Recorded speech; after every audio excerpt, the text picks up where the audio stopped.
बहुत समय पहले की बात है।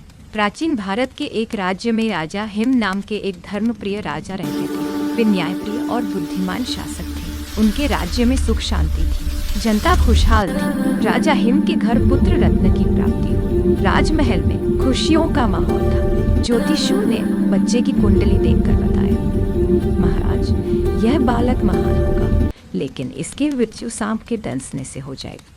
यह सुनकर राजा और रानी दुखी हो गए, परंतु वे भाग्य से डरने वाले नहीं थे।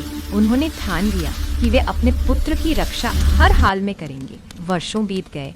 राजकुमार बड़ा हुआ, सुंदर, बुद्धिमान और वीर। जब उसका विवाह हुआ तो सबको वह ज्योतिषियों की बात याद थी, लेकिन फिर भी राजकुमार की दुल्हन बहुत हिम्मती और समझदार। राजकुमार की बात मालूम थी। उसने अपने पति की रक्षा के लिए एक अद्भुत उपाय किया। उसने अपने घर के द्वार पर सोने चांदी के गहनों और दीपों का ढेर लगा दिया। दियों की रोशनी से पूरा घर चमक उठा, मानो स्वर्ग उतर आया।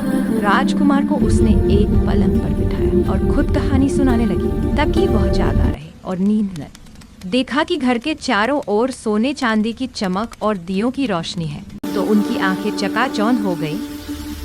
लेकिन दियों की रोशनी और आभूषणों की चमक से उसकी आंखें चौंधिया गई। तभी राजकुमार की पत्नी की मधुर आवाज उसके कानों में पड़ी। वह कहानी में इतना खो गई थी कि उसे यमराज के आने का अंदाजा भी नहीं था, और सर्प बिना कुछ किए लौट गया।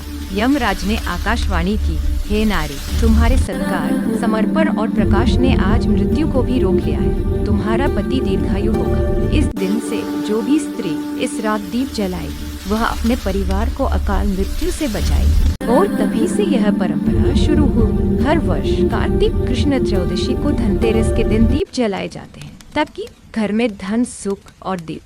लोग कहते हैं कि उसी दिन धन्वंतरी देव भी समुद्र मंथन से अमृत कलश लेकर प्रकट हुए थे। इसलिए इस दिन को धन, धन्वंतरी और तेरस, त्रयोदशी के मिलन से धनतेरस कहा गया। धनतेरस के दिन लोग सोना, चांदी, बर्तन या धन संपत्ति खरीदते हैं। यह शुभ माना जाता है।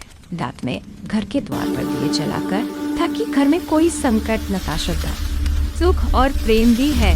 और सबसे बड़ी बात, विश्वास की रोशनी कभी बुझनी नहीं चाहिए।